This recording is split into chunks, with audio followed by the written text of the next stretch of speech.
Mike's Daily Podcast. Welcome to episode 2513, 2513. It's Mike Matthews, and it's Mike's Daily Podcast. It's like a perfect fall day today, and as crazy sunsets we get in the Bay Area, I don't think it upsets anybody, but what does is the crazy traffic and our high taxes, and nobody likes that. And that's how that is. It's Mike Matthews, and we got stuff to get to today. Mike's Daily Podcast. Because it's Mike's Daily Podcast, live from Cafe Anyway, somewhere in Podcastro Valley. Mike's the last place on earth. Daily Are you ready for Podcast. Halloween on Monday? Yeah! Lots of crazy stuff happened today. Paul Pelosi, Giselle Bündchen, and Yay, and quiet quitting. Is that still happening? Are people still quiet quitting? Is that going to be a thing? The Great Resignation gave workers the cover to take it easy on the job. Yes, and as a manager, it was horrible. This year was horrible. Any employee that had an attitude went from a 10 to 1,010. It was just crazy. The attitudes, how they flipped out people that work for other people. Well, managers work for other people. I kind of flipped out towards my manager. But the Great Resignation gave workers the cover to take it easy on the job. Yours truly never took it easy on the job. I had to work harder, because the employees below me, were cutting out early and that kind of thing. At the moment, the job market is still strong, but with job openings down by 15% since March's record high. And here's today's podcast picture. It is clear that the frenzy of the Great Resignation is beginning to moderate, and employers are cracking down. Business Insider looked into it. The podcast picture today, let's see, I think we'll go with some nice sunset picture that I took today, as it is such a beautiful sunset that happened. So see that at mikesdailypodcast.com. Workers are sensing the shift in the mounting headlines about company layoffs. People maybe remembering back to 2008, how it went. The late, great Basil the Boxer, who I'm sure enjoyed when I was out of work, because I could walk him all the time. Has some great walks. The budget cuts are limiting raises, and the heightened scrutiny is happening of employees' productivity. What exactly do you do? Now, my boss would always look over my shoulder at my staff and go, are they working hard enough? Are they doing enough? Imagine that has been kicked up from a 10 to 1,010. The smart ones are adjusting their behavior accordingly. I'm fascinated because I had an employee who left recently, and he pretty much could get away with whatever he wanted. Oh, it's his birthday today, by the way. Now he's working at a place that's a laboratory that's run by the government. I don't know if he's going to be able to stretch his wings as much as he used to before. I gave him a lot of freedom because I could see that he had a lot of talent. But then he used that freedom to just complain and moan and just basically throw a lot of excess stress on me that I certainly did not need. But it's not surprising that coasting culture, as it is known, coasting culture turns out, and there's a lot of coasting culture happening on the West Coast, turns out to be sensitive to the fluctuations of the labor market, given that its predecessor, called hustle culture, was born in an age of economic insecurity. Remember the hustle culture? Everybody's got to have a side hustle. Because of this risk, people felt compelled to work harder and become indispensable. Millennials, who graduated into the Great Recession, devoted themselves to their jobs even more fiercely. They were grateful to have jobs at all, even if they were underpaid and overqualified to do them. After months of taking it easy on the job, quiet quitters are back to working long hours for one simple reason: they're terrified of getting laid off. But the pandemic made millennials imagine how their lives might change if they stopped putting work at the center of them. But it was the red-hot job market in 2021 that really gave workers the chance to live out their liberating new philosophy. The bidding war for job seekers. It got crazier by the day. Americans were switching jobs at a record rate. It was the great reshuffle.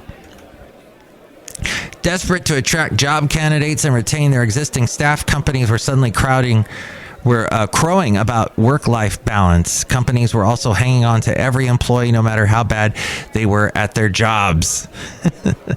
Wow, I saw that happen. I saw employers suddenly giving out raises because they didn't want people to leave because they saw there was places they could go.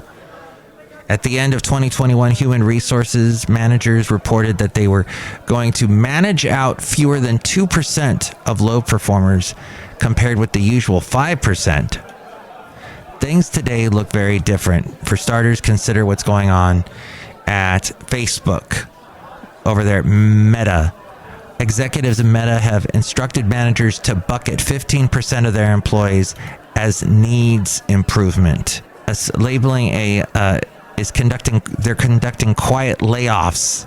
Labeling a specific number of workers as underperformers is the latest sign of retrenchment by the companies. They're looking for underperformers. As we go outside a cafe anyway, we're bringing Mike's Daily Podcast somewhere in Podcastro Valley, the last place on earth. Anyway, the same pattern is playing out elsewhere in the tech industry. Over the summer, managers at Snapchat, were told to put at least 10% of their workers on performance improvement. A few weeks later, the company cut its full-time workforce by, 20%. At Google, the CEO there, my phone just turned on, declared that he wanted to increase efficiency also by 20%. At Oracle, which let go of hundreds of employees in August and again this month, employees worry that more cuts are coming. Nationwide, the unemployment rate remains at 3.5%, matching its lowest since 1969, but that's not going to last, according to Business Insider. The Federal Reserve expects unemployment to climb to 4.4% by at least the end of the year. Gone are the days of sky-high salary offers from desperate employers. That's gone. Sensing that they have the upper hand, companies are cracking down on remote work. That's going to be a thing of the past. Hustle culture, is that ever coming back? For hundreds of years, the work week was actually getting shorter. Then came the gospel of love what you do. Freed temporarily from the shackles of hustle culture, millions of Americans have glimpsed a new way of ordering their lives. And experts say, the chief scientist of workplace culture at Culture Partners says, her name is Jessica Kriegel, I don't think that people can forget this reevaluation that they've done. We're never going to be back to pre-pandemic norms. All that from Business Insider. Fascinating. I see a lot of it is true. Oh, Hugh Jackman was humiliated. What? He says losing role after auditioning with Sandra Bullock was humiliating. He revealed to Variety that he was grossly unprepared when he auditioned as an unknown actor for a role back in 2000 for the action comedy Miss Congeniality, starring Sandra Bullock. Before he became Wolverine, which launched his career and made him lots and lots of money. he was underprepared for the audition. He was one of small group. He was a small group of actors, one of a small group of actors that tested with Bullock, who both starred in the film as the undercover agent Gracie Hart and served as a producer. Ended up being a huge movie. He thought, holy bleep, she's amazing and so quick and fast. I'm not even vaguely up to speed here. He said, I didn't know the script well enough. So it's best to know the script well enough, I guess is the... he was auditioning for another person named Matthews, the role of FBI agent Eric Matthews. It ultimately went to Benjamin Bratt. Okay, and that's enough of that. Look who's here outside a cafe anyway. Hello, Mike Matthews. It's Chely Shoehart, gift shop supervisor. I heard on the last podcast you had a very early version of me, Mike Matthews. Yes, the version that we had of Chely Shoehart back in the days of the Santa Fe Cafe 20 years ago. We heard her on the last podcast. It was fascinating, Chely Shoehart. I know, Mike Matthews. I know I'm different. Everybody's different. It's been 20 years for crying out loud, Mike Matthews. That's right. And we're going to have another installment of Let's Go Back with Matthews in just a moment. Look who else is here. Hello, Mike. This is Floyd the Floorman. And this is John Deere, the engineer, Mike. Yes, it is such a beautiful day with the sunset. And that's what happens in the fall in the Bay Area.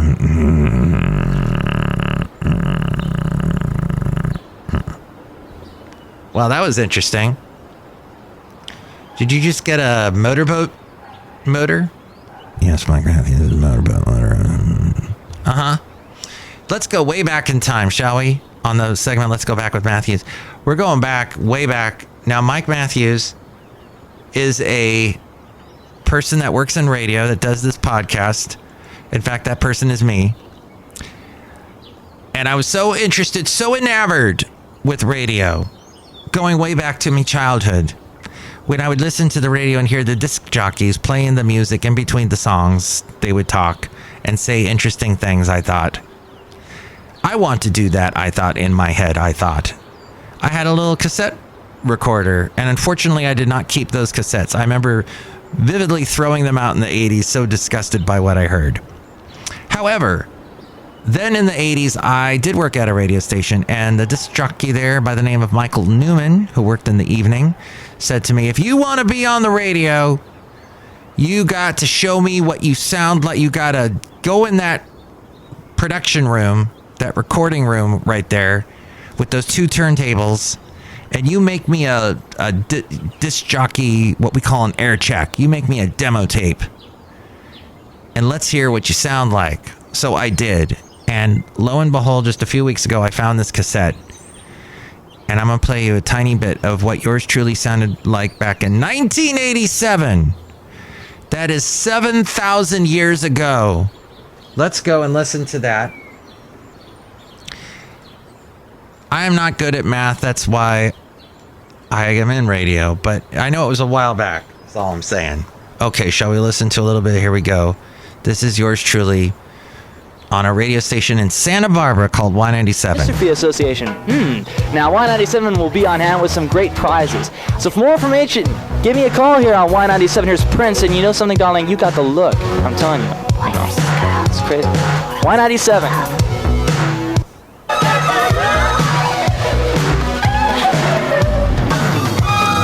Prince. That was a Prince song with Sheila Easton. Wait, it was Sheila Easton. And then he had that other song, Glamorous Life, that he produced for Sheila E. and Love Bazaar. That's right, I remember that. Okay, here I am now. By the way, so I have to be clear, this was not on the radio, but it was like a demo tape that I made to get on the radio, which I then did like overnight shifts and stuff. But this is me. I'm probably about, I don't think I'm even 21 yet, huh? I'm like 20 or 19 here. Y97 Santa Barbara's Hot FM. We in the La Cumbra Fitness Gallery are having an 8-hour non-stop aerobic action this Saturday to benefit the Muscular Dystrophy Association. Now, Y97 will be on hand with some great prizes.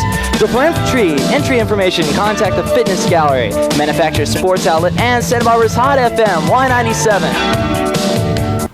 I wonder what that song was. That sounded so 80s. It sounded like it was like a dance montage scene from some 80s movie. All right, let's listen to one more clip. Non-stop music, Y97 and Mike Matthews. Be listening this hour at 2:20 for your chance to win tickets to see Cher's latest flick called Moonstruck. It's a late night premiere from your Y97. A, B, C. That's what we are. It all must be a love bazaar. There's Sheila E. there with the Prince. Wonderful. All right, thank you. That was Let's Go Back with Matthews. La Cumbre Plaza. And yeah, we'd have these midnight premieres. I remember that in all those. That was awesome. It was at the Arlington Theater in Santa Barbara. Such a beautiful theater. So many great memories at the theater. They also had concerts. I once saw 10,000 Maniacs when they first came out, and Natalie Merchant, and they opened for Squeeze. That was phenomenal. And then another time I saw Roger McGuinn of the Byrds perform like a solo set just by himself and his guitar, and then suddenly the curtain came up and there was Crowded House. And they actually did an album together called Birdhouse, because he was with the Byrds and they were Crowded House. And then Crowded House, they performed, and it was phenomenal. In fact, I found out later, another person who was very enamored with Crowded House and their live performances was Rick Astley, Never Gonna Give You Up. He apparently loves it. That's what he says in that installment of What's in My Bag from Amoeba Music, where he shows his interest in AC/DC and all kinds of interesting bands you wouldn't think Rick Astley was into. Apparently, Rick Astley started out as a drummer when he got into music before having those amazing pipes when he sang. But the point is that Crowded House is phenomenal, and I saw them again something like 20 years after I saw them originally at the Arlington Theater, but this time also in Santa Barbara at the Santa Barbara Bowl, and that was an amazing show. That was 2008 or 2007. Now it's time for the segment. One more segment, and then we're done. Then it's the end of the podcast. You got to tell all your friends about this wonderful podcast that does all these amazing segments. It's all very segmental. Hey, I got a interesting. So we had an artist, a band called Scabs last night. This is a song called Scars. Hey, Mike, I feel like we are all put into existence without getting any say in the matter. Although I love being here, I kind of fantasize about this option that if I wanted to, I could leave at any given moment. For me, it's a choice. Yikes! This dude's suicidal. You boy. This song is about being brave enough to share your scars with people. Okay. And the name of this person is DWI, or Dwy. Dwy. Let's listen to Dwy's song called Scars. And it looks like it's on YouTube, so we're going to listen to it off of that here. Scars. And apparently, he wants me to listen to the acoustic version. Very good. Let's listen to that. A little bit of... Every time I end up back here, confusion kicks in. It's my brain's way of computing that I'm not the original sin. Well, they're all celebrating, but I know it's just the start. Wow, Dwy. And it's interesting, he's performing this. This is on YouTube. The song Scars. Wasn't that a horrible song by... Who did the song Scars? Papa Roach. Oh, that was terrible. No, but Dwy is... When he's performing that, what we just heard, it's just him, his guitar, and he's singing into a mic that is about 3 feet away from him, picking up his performance there. Okay, and here is another band entitled The Menu. Colin Stetson is the name of this person here. An album called The Menu Original Motion Picture Soundtrack. Okay, it's the lead single. He is a Grammy Award-winning saxophonist, multi-instrumentalist, songwriter, and composer, Colin Stetson. Okay. And here is a little bit of that. A song called All Aboard.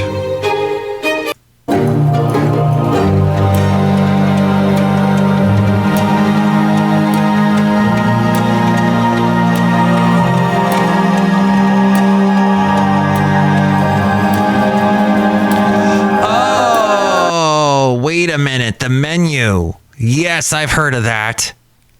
Oh.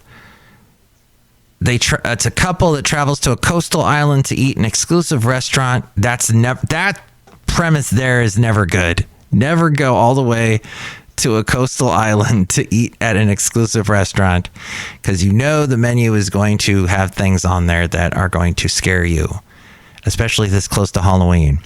The chef, Ralph Fiennes. Yeah, I call him Ralph.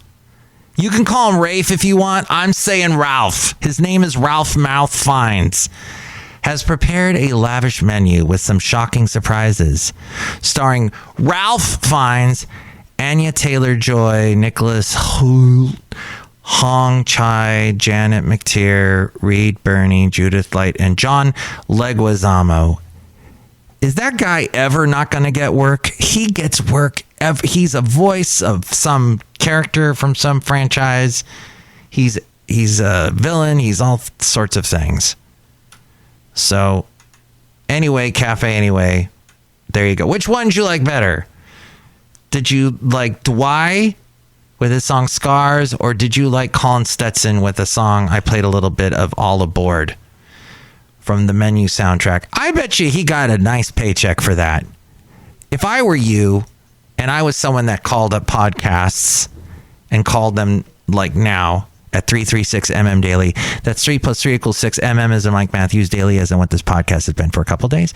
And that's what the name of the show is. And sometimes I get interrupted, so it's always a daily podcast. So there. Call now. 336MM Daily. If I was someone that called in, I'd call for the guy who's a little more independent and a little more broke, Dwight. So you tell me. Call me 336MM Daily. If more ways to reach me, it is a friend. Mike's Daily Podcast is written and produced and performed by Mike Matthews. His podcast is super easy to find. Download or listen to his show and read his blog at mikesdailypodcast.com. Email Mike now at mikesdailypodcast@gmail.com. See you tomorrow. Bye.